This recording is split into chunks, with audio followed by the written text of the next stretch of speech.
so-called documentary, which was more of a propaganda video, if you like, in a two-part series, was an absolutely disgraceful piece of shoddy journalism, completely full of innuendo and slurs. It should never have been broadcast by the BBC. You know, the reality was that Narendra Modi, as Chief Minister, had done his best. There's a very small Sikh population which are promoting Khalistan. Pakistan, I'm afraid their economy is shot to pieces, and I think my message for them is that, look, you've got to listen to what the IMF is advising you to do. You know, you can't just go appealing to the world for money and support. So we are two countries with a shared past and a tremendous future ahead of us. The one thing I agreed with, by the way, within this propaganda video, was the final comments, which said that Narendra Modi and the BJP government will probably be re-elected next time and the time after that. Happening at the time, when there's a big news happening, of BBC releasing a documentary on PM Modi and their income tax raids on the BBC office in Delhi and Mumbai. Yes. So how do you see all these things happening related to BBC and the documentary? Well, I don't conflate the two issues at all. I mean, obviously, the so-called documentary, which was more of a propaganda video, if you like, in a two-part series, was an absolutely disgraceful piece of shoddy journalism, with an attack on Narendra Modi, both in his time as Chief Minister of Gujarat and then in his time as Prime Minister. Completely full of innuendo and slurs. It should never have been broadcast by the BBC. And of course, because the BBC has a worldwide reputation, people think, oh my goodness, this must be true. But it was produced by an external organisation, overseen by the BBC, and then broadcast as the truth. Well, it's far from the truth. I mean, it dismissed, for a start, it actually didn't look in detail at the causes for the Gujarat riots 20 years ago, and it certainly didn't look at the all-important fact that the Supreme Court had thoroughly investigated all the claims against Narendra Modi and found there not a shred of evidence to support them. So, the reality was that Narendra Modi, as Chief Minister, had done his best to try and appeal for calm. He looked to additional police resources, not only within Gujarat but beyond, and eventually had to call in the army to help quell the riots. They showed film of him making appeals for calm and encouraging people to not to riot. Yet the slurs that were given were outrageous. And then, of course, put a whole series of different montages together with different people whose... I don't know all the people involved, but it was clearly they all had an axe to grind against Narendra Modi. Now, the issue around the review of the BBC's tax affairs, I understand, is nothing new. This has been going on for quite some time, and obviously there have been discussions between the Inland Revenue here, the income tax authorities here, and the BBC. Obviously, this is a survey where the income tax authorities have looked to gather the evidence to establish if the BBC is doing anything wrong. I would say quite openly, it's the BBC's job in operating within India is to make sure they're accorded with the rules and regulations, and I'm sure it'll be cleared up very quickly. But that's up to the authorities, the tax authorities. It's also up to the BBC to make sure they're accorded with the rules that operate here. And I think there's a risk that a lot of the media have immediately said, "Oh my goodness me, this is some form of attack on the media." Personally, I don't see it that way. I think it's a review, it's a survey. At the moment there haven't been suggestions of charges or anything like that. So we are in the position whereby let the authorities operate, let the BBC act as they have done, in an open and transparent way, providing access to all the records and all the information, and then let the tax authorities come to their conclusions. And I trust that will be cleared up very quickly, because it's the benefit of the tax authorities and for the BBC. You call this documentary as a propaganda video by BBC. So do you believe that this is an editorial choice of some of the people in BBC, or is it the policy of the British government? Let's be very clear. the BBC is not an arm of the British government. In fact, the BBC is frequently critical of the British government, and actually, to be fair, critical of all British governments there have ever been. That's their job. Their job is to ask questions, to look for evidence. But the key here is you can ask questions, but when there's evidence to the contrary, and it's quite clearly not the case, then you shouldn't be casting aspersions. And I think that's the difference here, which I think is extremely regrettable, because it would seem as if there was some sort of agenda with the BBC to disrupt UK-India relations, and I think that's a great shame. I asked our Foreign Secretary, James Cleverly, within the Chamber, Foreign Office questions, to actually make clear the government's policy, and of course he made clear the BBC is an independent organisation. They must do whatever they choose to do, but it is not the policy of the British government. And the British government regards India as a strong friend and a strong ally. And of course, we signed about a year ago now a cooperation agreement between the UK and India on security, defence and other matters, and that demonstrates the goodwill between our countries. So we are two countries with a shared past and a tremendous future ahead of us, and we are at the moment negotiating what could be an incredible free trade deal which will benefit India and the United Kingdom. So anything that disrupts that, I think, is regrettable, particularly when it's without foundation. This episode has created a ripple effect in the country, because next year is the election time. Yeah. So does it somehow affect the relations between India and the Britain? Well, I sincerely hope not. I mean, I think the one thing I agreed with, by the way, within this propaganda video, was the final comments, which said that Narendra Modi and the BJP government will probably be re-elected next time and the time after that.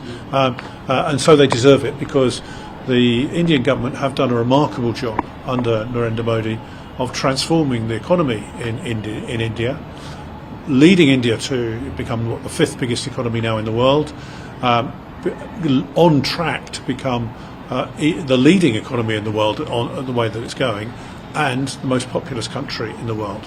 We also have to celebrate the fact that India is the biggest democracy in the world, where the government can be replaced if that's what the people decide. So from that perspective, it's very important that we build the friendship and we build the relationship between the two countries, and we do so because obviously India has the G20 role this year. It's going to be welcoming the leaders of the world to here, and it's important that we cement our goodwill and good relations. And if we don't, that will be detrimental to India and also to the United Kingdom. Let's talk about the other things.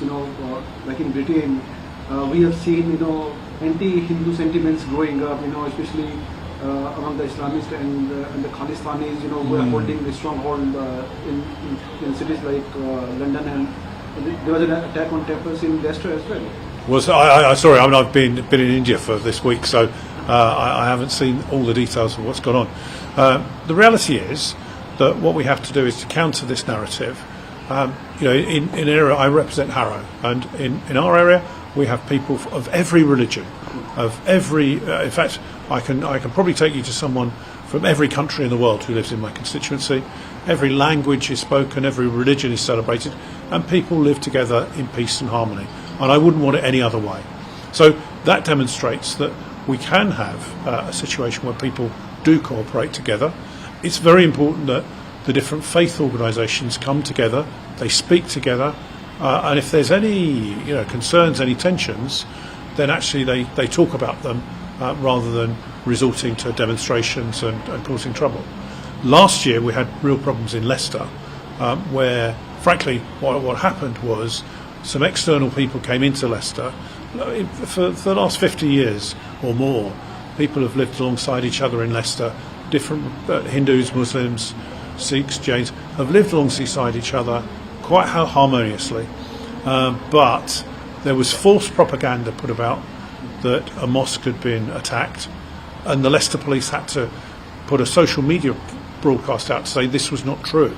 That caused people from outside Leicester to come in, and then there were riots and anti-Hindu action taking place, and we had temples attacked and people, I'm afraid, physically attacked, and that's extremely regrettable. Should not have happened, and the people responsible, clearly a large number of them were arrested and dealt with appropriately.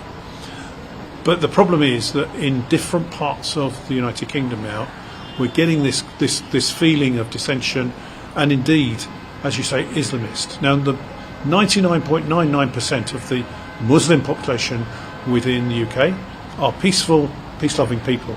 They just want to go on with their lives, celebrate their religion, of course. There's this very small minority that want to cause trouble. They become terrorists. They may groom others.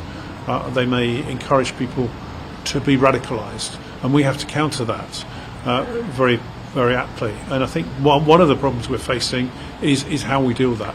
There's a very small Sikh population which are promoting Khalistan and Khalistani, not quite terrorism in the UK, but certainly disorder, and that has to be prevented as well. And we had recently, just the last week, we had a report published on the Prevent Review, which is aiming at preventing extremism, whether it's from the far right, from Islamists or Khalistanis, how we prevent that from happening. And it's quite clear that has failed in the United Kingdom, and that we do have to do far more, particularly, I'm afraid, where now, because of the ease of access over the internet and social media, young people can be radicalised literally in their bedrooms. And of course they then become radicalised, and then they have hatred placed in their minds, and they hate people who could be their neighbours, just because of their religion or background. We have to counter that. I don't think we fully understand the extent of that going on, and we don't understand the reasons why people do become radicalised. What we do know is there's a number of hate preachers that wish to radicalise people on that basis. And I would say very simply, that Hindus in the United Kingdom, Jains, Sikhs, Muslim, as I say, predominantly peace-loving people, and we need to ensure that message is rolled out. Bob, we have seen you also face some kind of criticism, by supporting India and the Prime Minister Modi. So how do you feel, after seeing such kind of criticism by a section of people? I'm not particularly bothered. It's like water off a duck's back, as they say. As far as I'm concerned, I've been a supporter of overseas friends of BJP for a very long time. I regard BJP as the natural ally for the Conservative Party. Obviously, the Conservative Party in the United Kingdom, BJP over here, and it's that friendship and it's that support that we value. Narendra Modi, as Chief Minister, turned Gujarat into the powerhouse of the economy of India, and now he's transformed India and is assisting in every area of India. So he's done a remarkably good job, as has the government. What we need now to do is obviously build on that friendship and utilise some of the opportunities that we've got to have that free trade deal, and then enhance our trade between the two countries. We already know, for example, the trade deal between India and the UAE has improved trade, 90% or something incredibly, in less than a year. We hope to do the same thing with a free trade deal with India. So when people criticise me, I say, well, what's your alternative? Who do you back, and why do you back them? And I do speak up in the United Kingdom Parliament on behalf of my constituents, many of whom are of Indian origin, some 37% of Indian origin, and therefore it's absolutely right that people think about where they originally came from, or where their families originally came from. We're now on the fourth generation of people in the United Kingdom, but they still have a love of India, and so they should. How do you see the bilateral relations between India and Britain, in the coming years? As you have a new Prime Minister out there. Yeah, well, of course, we have the first Hindu Prime Minister in the United Kingdom. First, obviously of Indian origin. We also have had the first female Prime Minister, but we didn't stop there, because remember, we had the first Hindu Chancellor, first Hindu Home Secretary, the first Hindu Environment Secretary, effectively, and indeed have led the world. We had of course, a prominent Muslim as Chancellor, Health Secretary, and a number of other jobs in government. So, in the United Kingdom, we believe very firmly, and certainly in the Conservative Party, in promoting people on their abilities and their capabilities. So, from that perspective, it's a bright future. Now, as we reach out to our friends across the Commonwealth, one of the issues that is very, very clear is that when we left the European Union, we wanted to reunite with our Commonwealth partners, which in many ways we turned our back on our Commonwealth partners, be it India, Canada, Australia, New Zealand, South Africa, and other countries around, and the West Indies, and right across the world. And now we're reuniting with those countries. And it's very important that we do so on a trade basis, but it's not just trade. It's security, it's cooperation, it's in ensuring that we come together in a like-minded fashion. And I think because we have this historical links, and obviously, we're no longer a colonialist empire, but we have those links, that there is an understanding of how all countries operate, and an affection, I think, for the United Kingdom. We have a great advantage in. We had the very sad death of Queen Elizabeth II, but now we have King Charles, and I think he's well known throughout the Commonwealth and will be a first-class figurehead to take us forward. And I think he will be respected not only in India but in other countries as well.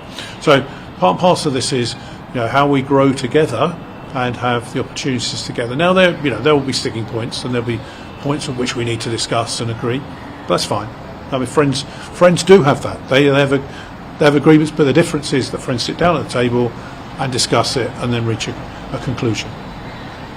My question is about a global threat which is emerging because of the rise of extremism and terrorism. Especially emanating from Afghanistan and Pakistan. So how do you see this kind of threat affecting the global peace? Well, I mean, obviously, the people that foster terrorism or state-sponsored terrorism is fundamentally wrong, and we've got to counter that for all we can. My personal view is that it was a mistake to withdraw from Afghanistan in the way that we did.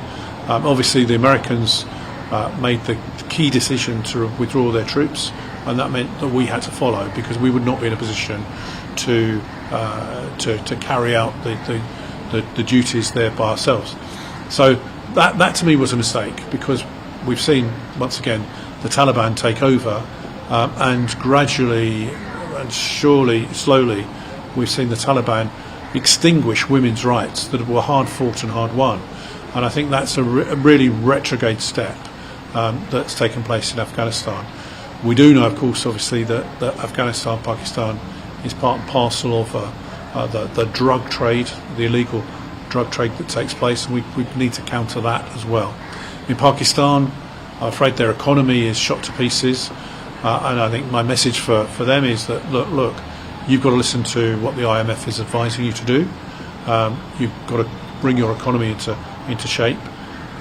You can't just go appealing to the world for money and support, but you must put things right. And the first duty then is to say, look, where you've got terrorist bases, particularly in the illegally occupied part of Kashmir, have those terrorist bases dismantled, and then restore peace.